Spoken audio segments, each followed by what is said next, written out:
All right. Been going through the paperwork of the indictment of Diddy. And I want to start by making sure that everybody understands this is a grave situation that implies that someone who's really, really famous and a part of a lot of our lives has been, in fact, an awful and terrible person. That is a very clear implication from this paperwork. And I want to make sure that everybody understands that we understand the gravity of what is being accused, because it can be very easy to lose sight of that sort of thing once you start talking about thousands of bottles of baby oil. We'll get to that in a minute.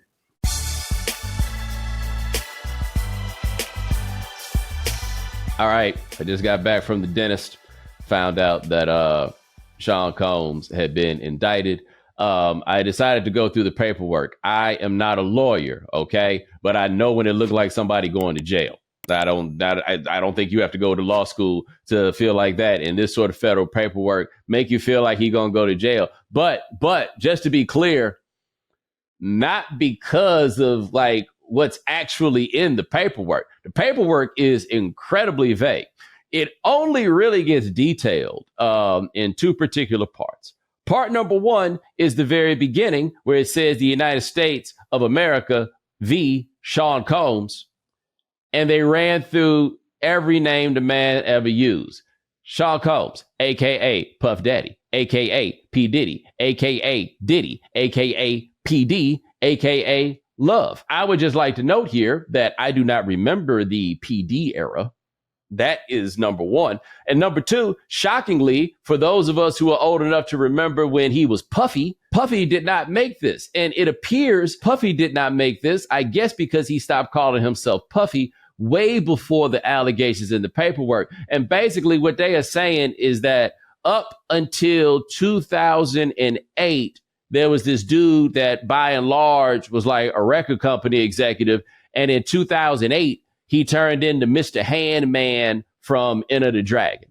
I don't know if you guys have ever seen Enter the Dragon, but it is a movie about a man named Mr. Han who only had one hand, who brought a bunch of people in to fight in a kung fu tournament. I don't know which kind of kung fu. I think you got to do whatever kung fu you knew best. But anyway, he had a kung fu tournament on the island, but it became clear once he got on the island, he was doing a lot of stuff like running dope, selling dope, and he had a whole bunch of women that he was keeping there, and he kept them high so they couldn't go nowhere, and they would just be there to entertain the people that came into the island with Mr. Han, which, no exaggerating, sounds a lot like what they're talking about in this lawsuit. It's a whole lot. He got a bunch of dope and he was using this to keep people compliant and everything else. And he had a whole team of people that was around him that was keeping it on the hush hush, So basically, he is what if Mr. Han had two hands. There was one other thing that they were detailed about. And I think this is interesting. And I talked to a lawyer friend of mine who made it clear to me that generally with this kind of paperwork, the feds keep it vague intentionally, because I'm reading it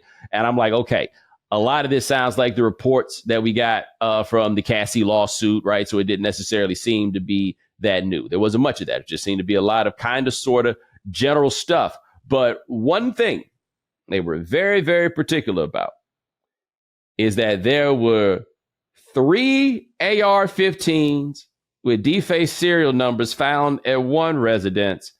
And between the other residences, there were, and I'm not exaggerating here, 1,000 bottles of baby oil and lubricant. And you got to understand something, man. This is the United States of America. 3 AR-15s, I don't care what you did to the serial number. That ain't even going to rate. You could go shoot up a school with those 3 AR-15s and nobody in this country is going to give a fuck about that, right? We all agree there. But 1,000 bottles of baby oil and lubricant, and we all shot up in our chairs and looked forward. All of this is to say, the United States government wants to make sure you know this man is nasty. The words freak-offs, I don't have a PDF in a searchable format where I could count how many times the phrase freak-offs was used, but they love throwing the word freak-off in this paperwork. And what I found most shocking about the guns and also lots of drugs, there were lots of drugs that were kept at these places, is that Puffy seemed to keep all the supplies at his house.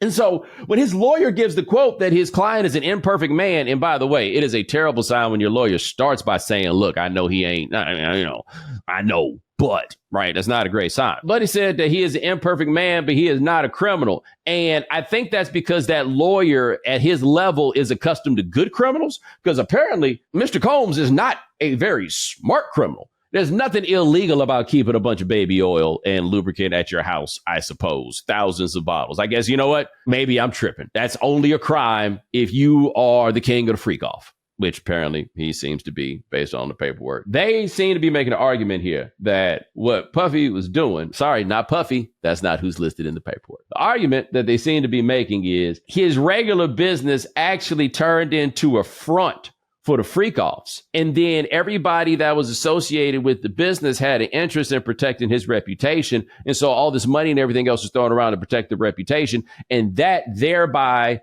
turns this all into racketeering. Like, I'm willing to bet that we're going to find out that he had actually been putting this stuff on the company card for all the business he's doing. I'm not sure. But I'm going to be honest with you, and you can be honest with me. Until today, September 17th, 2024, I did not know what racketeering meant. I did not know what it meant to racketeer. I could not look at somebody and say, hey, that is a racketeer. I could not tell you how one racketeers. I did not know. I just knew that if they said that you were engaged in racketeering, you was out here doing the most. And I got to be honest, what PD appears to be charged with doing here is the most. For those of you who were wondering, we're going to go ahead and put it on the screen, what racketeering means. I am using the definition from www.law.cornell.edu, which says racketeering is a set of illegal activities aimed at commercial profit that may be disguised as legitimate business deals, which is to say, again, they not even treating him like he was a record producer or any of these things after 2008. He ran Freak Off LLC and pretended to run a business.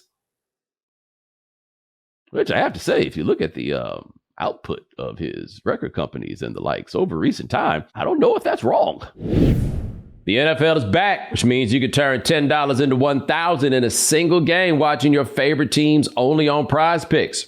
You can make a Prize Picks lineup in as little as 60 seconds. You just need to pick more or less on a couple of players' stats and projections, and you're locked in. So make sure you go to prizepicks.com/Bomani and use code Bomani for a first deposit match up to $100.